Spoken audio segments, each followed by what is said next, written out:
Hey guys, Mario Sermon here. So, I failed to mention some stuff in my previous video. So, for now on, anytime there's a major update, I've been keeping in touch with Trevor and also keeping an eye out on the docs whenever they do an update. Last Friday, which was the 6th, Friday, June the 6th, they released version 1.5.0. The version that FlippyDrive was on whenever I got it was on 1.4.2. I've not updated yet. I'm going to go over as much stuff as I can in this video for you guys, starting with how to update it. So first of all, and just to make it faster this time, if you want to watch the process of what I'm doing to open it or put it back together, I'll have tons of places where you can go back to my previous video. So in the description, in a card, and on the end screen, I'll have a playlist of my videos. It'll be the very first video that shows me holding my GameCube, and it'll say 1.4.2 in the bottom left corner. So I'm going to skip to me having this open, and I'll show you guys the process of how to update it first. So I'll be back in just a minute.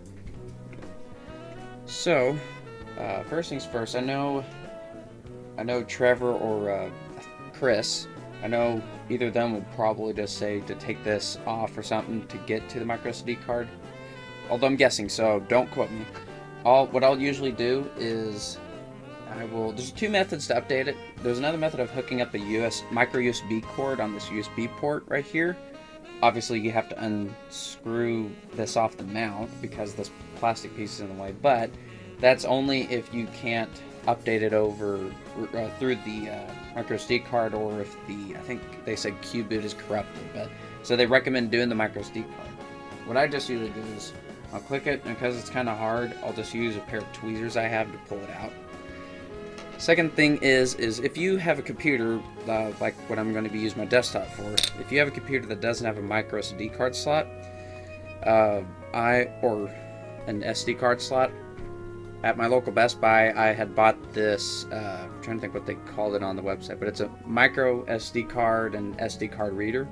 I think this was like $20-something, maybe close to 30, but it's definitely worth it, so you can just plug it straight into your computer. If I remember the link, I'll put a link to it.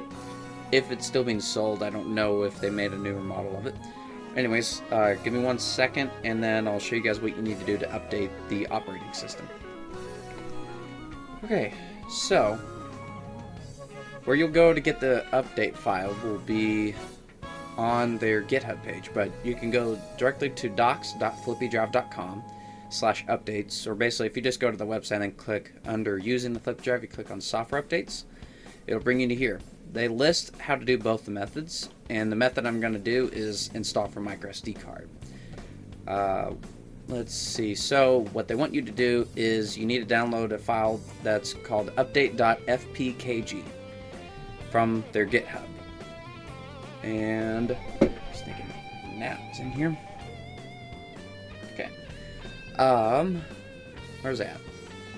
So whenever you get the file on there, which I'll show you what to do, you'll hold down X, just like whenever we first installed FlippyDrive on here, we had to hold down X as soon as we turned it on. So that's the same thing we're going to do. I'll also be using that same menu, the bootloader menu, to show you some other stuff on there after we update it. So first of all, let's go ahead and go to this GitHub link right here. So obviously the latest release, although that's interesting, I thought, give me a second.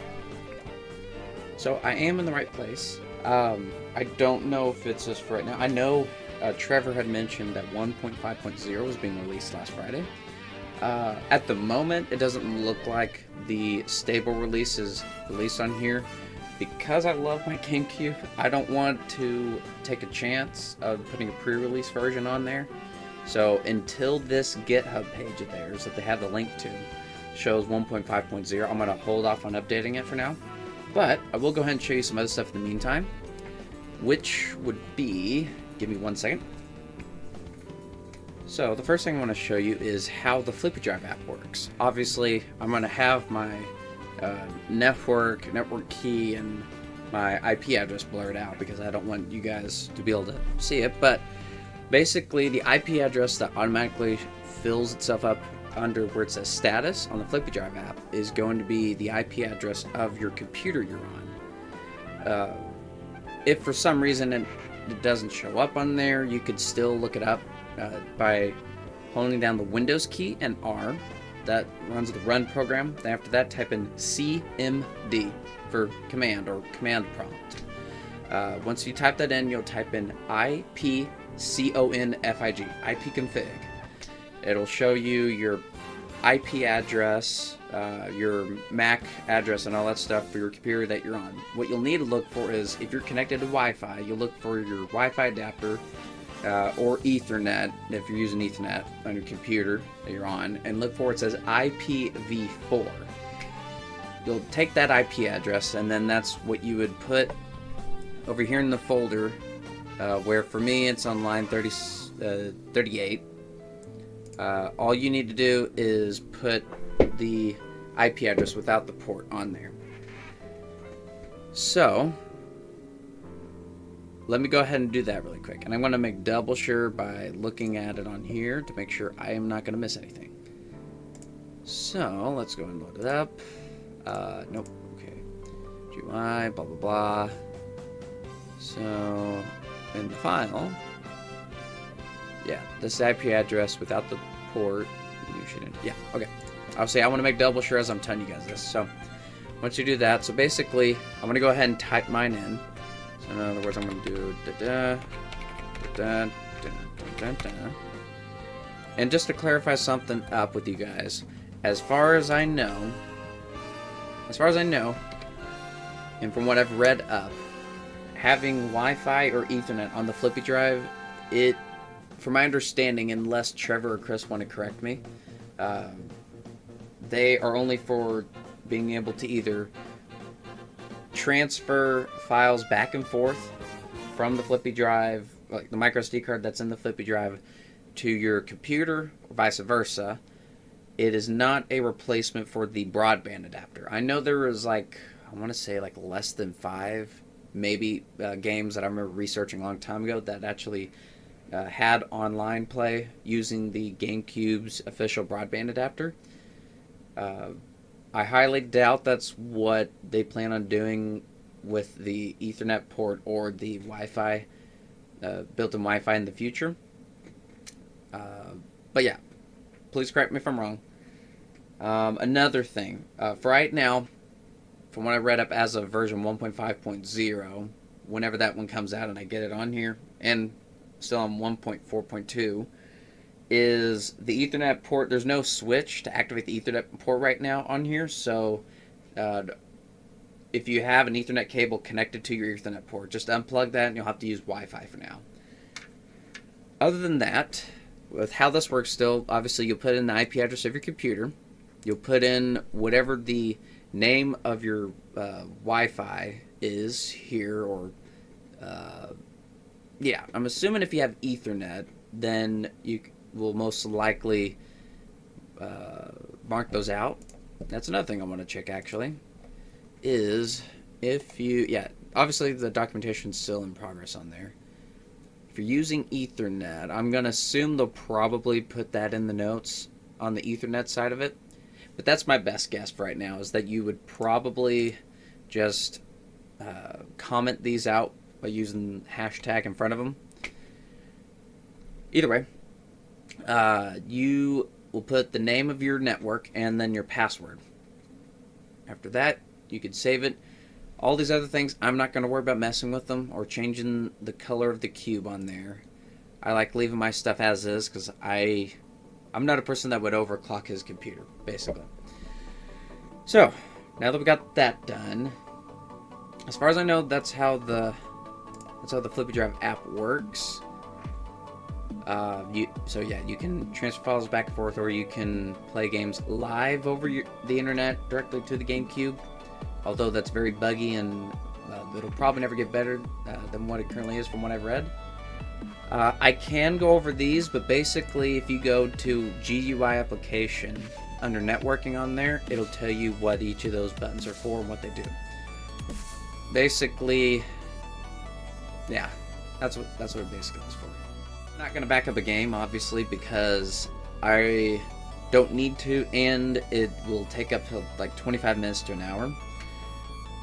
And I would recommend doing it through the microSD card, not through Wi-Fi, because it's very buggy, and it might, at least it will stop transferring the data to back it up on your computer if it decides it wants to fail.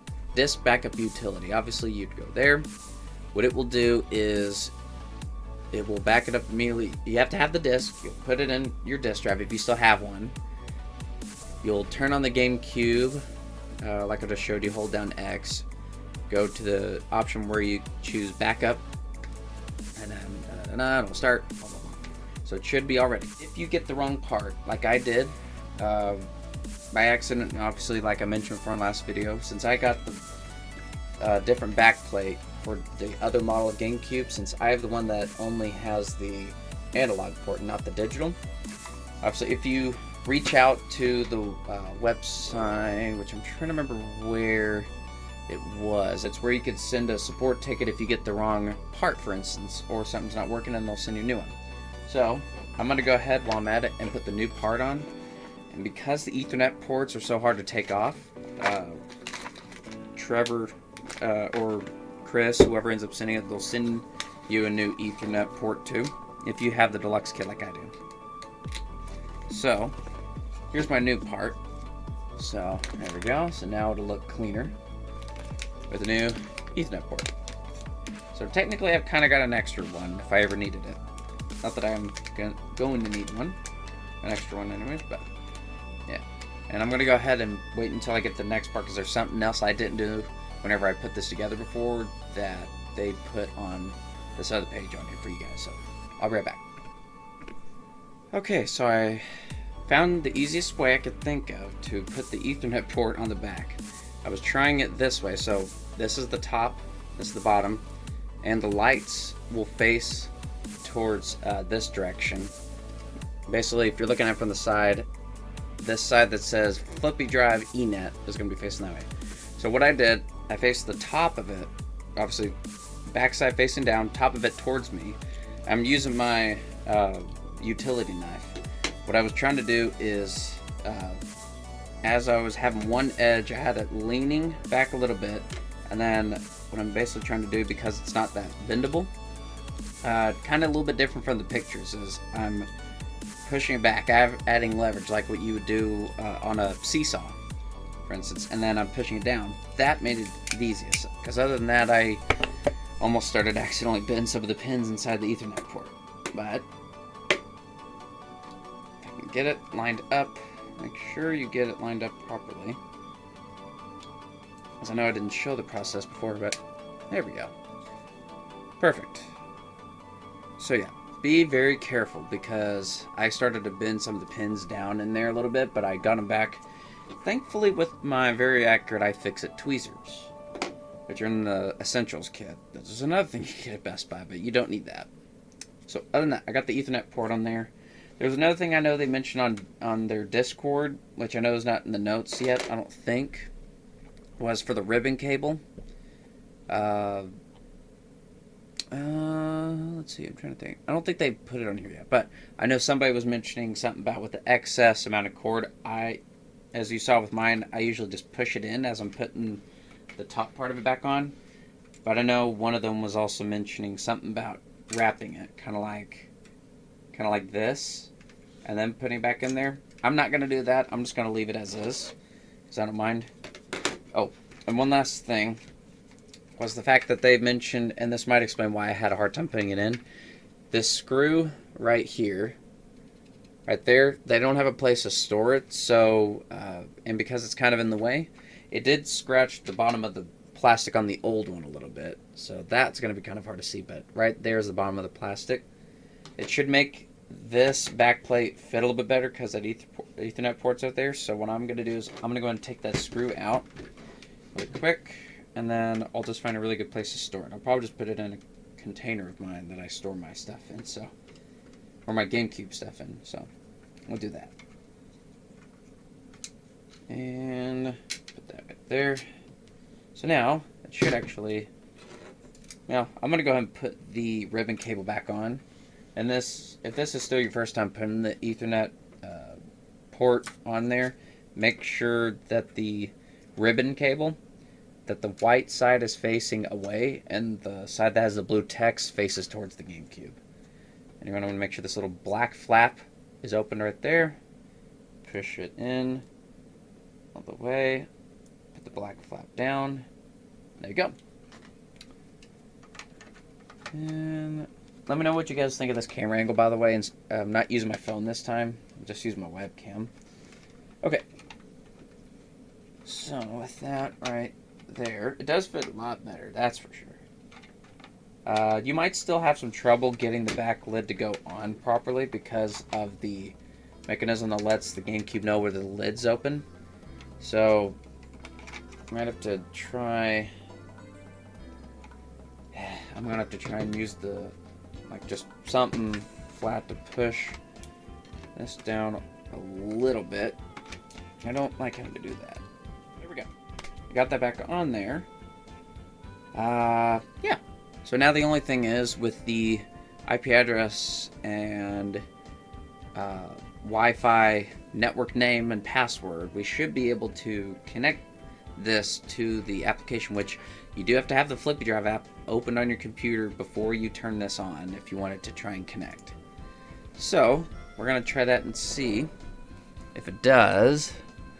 And then I'll actually show you guys next how to, at least what I think on how they're planning on getting the remote access to work. Since this is not going to be running 1.5.0, but remote access will be something, it will be a feature that will be added in 1.5.0.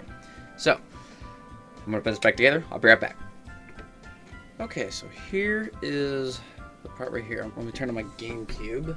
And I've got the application open. I don't have it visible yet, but, and of course I need to change this back. Before I press X, I'll try and do that. Let me pair this up to my controller adapter.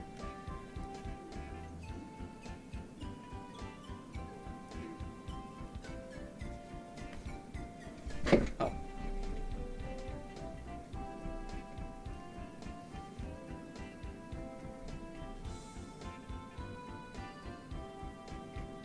There we go. I forgot I had to hold the buttons on both. Okay, so I don't know why the quality is not as high whenever I use. Okay, either way. So, a few things. One, when 1.5.0 comes out, they will be making an update to change. Right now, whenever you press L, that's what it was. I think whenever you press L, it'll go into enhanced mode. Man, I wish I could remember. One of them was pure mode, and one was enhanced mode. That was not the exact names, but one of them is just a pure bypass. Whenever you hold down one of the triggers, I'll put it actually right here, right below me at the bottom of the screen, which one does what. Pressing one of the triggers, it'll bypass. Like as if you don't have the FlippyDrive installed. Holding down the other one whenever you start up the GameCube will make the GameCube think, well, it will turn on like the supposed region-free settings. Not supposed, sorry. It does have region-free settings to a T, somewhat. I'll let you guys do more research on that, because I don't own any region-free games, or I don't own any non-United States games to try it out. And then obviously pressing nothing, it'll load up the Qubit menu. So what I mean is, in the next update, they're going to change that from using triggers to the control pad.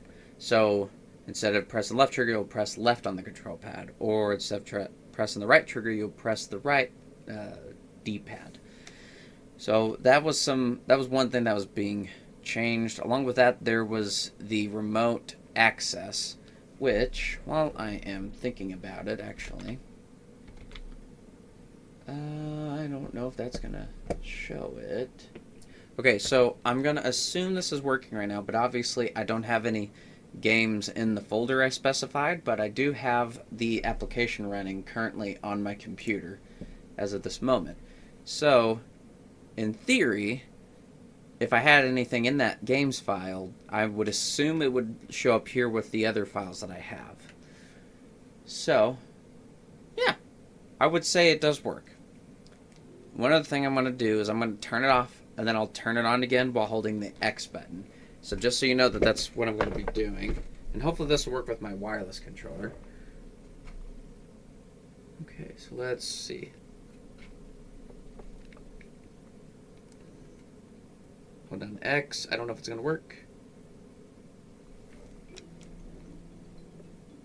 I don't think it did. Okay, so obviously this control, I need to have a wired controller. Okay, so note to self, if I ever want to load the menu, the bootloader menu, do not use my Nixie Warrior, since it takes a little bit too long to connect, and it already initializes it when it starts. So I'm going to use my wired one.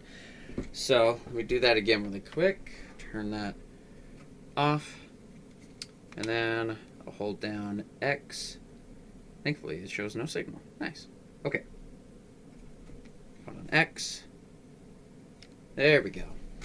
Okay, so obviously, this is where you would go to update it, and my camera's in the way, but as you could see, right down here, I'm on 1.4.2 at the moment, but when the next update, 1.5.0 does come out, I'll show you guys how to do it again. Boot. Okay, so you have to use the D-pad. So, I guess this has the same settings than what I remember seeing on the website a little bit. So, you have boot disk drive enhanced bypass, or boot disk drive pure bypass. So, that's what it was called, pure bypass and enhanced bypass. If that was the common name for right now. I remember seeing a different name for it. That may have been an older one from older than this version. So that would always load that whenever you hold X if you didn't want to hold down the triggers. Boot onboard DOL. So where was it? I think that was that will be regarding. Actually, you know, let's try it. Okay, so yeah. So this is where you go if you wanted to make a backup of your disks that you want to make. So you hit backup, and it will back it up to your microSD card. I would recommend doing that instead of over the internet through or to your computer, because that's very experimental and most likely is not going to get any updates on it unless I'm getting my stuff mixed up. QBoot, obviously that'll just load us right into the menu that automatically loads when you first turn on the GameCube. Swiss. I know I've heard of that before in the past. I've never experimented with it, and if you guys are planning on me showing you how to go about using Swiss, I'm sorry, but I'm not going to. I'm going to stick with using QBoot because let's just say I may have bricked my Wii a long time ago after only having it for 5 to 6 years. If any of you out there have ever heard of MyMenuFi, or whatever it was, like MMM was the name of it, and I tried installing a theme that was older than the Wii menu version 4.3 U, and I'd like to think that I didn't break it and that it just stopped working, because it still turns on but the disk drive doesn't initialize. But yeah, I don't like overclocking or anything like that. That's why I'm always making these videos longer, and I'm always being very careful on what I'm doing, and I take my time. Hence why this video is already almost getting close to 27 minutes. Either way, like I said, I would do backup, but I'm not going to put in this because I already got my stuff backed up. And either one of these, it will, already do that. So that's about all I can think of showing you. And yeah, it should go back to there. Perfect. Other than that, I believe I've hit the mark on everything I was going to show you guys today. So, yeah. If you guys have any questions, please put them down in the comments below. And I'm going to start linking, I'm going to start linking every video I make on this of every update. Every thumbnail is going to have what version number I'm running on it. Or actually, no, sorry. Anytime there's an update, I will change the number in the bottom left corner, and that way you guys will know. I'm going to try to make sure I have them put in the order on a playlist that I recorded these, so you know what order to go through. I'm going to make sure I have all the same links to what I used, to what Trevor and Chris have, so you guys can get in contact with them if you have any questions. I'm thinking out loud if I missed anything. Yeah. If you have to send in a support ticket, like if you get the wrong backplate, like I did, then you can send in a support ticket and they'll send you a new one along with a new Ethernet port, depending on which kit you have. What else? I really hope I didn't forget anything else, because I don't want to have to add text below me that says, hey, I forgot this. Yeah, so other than that, go ahead, if you aren't already, go ahead and subscribe. After you hit the subscribe button, hit the bell icon, change it from personalized to all. That way you guys get notified when I upload a new video or do a live stream. Yes, I want to make sure to keep this, I guess we'll just call it a series, basically. I'm going to try to keep this as updated as I can on whenever there is new updates or new features or something got changed. I doubt I'll ever do a live stream on it, but either way. Yeah, so, as always, guys, thank you so much for watching my video. Bye-bye.